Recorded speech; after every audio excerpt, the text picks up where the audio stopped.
Piprito ang manok.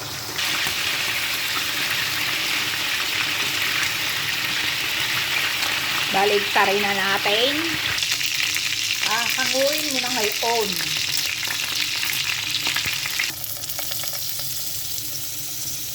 Lalagyan mo ngayon ang barbecue sauce.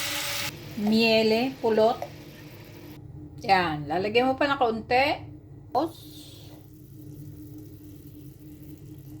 At dahil tunaw na lahat, ilalagay mo ngayon si manok.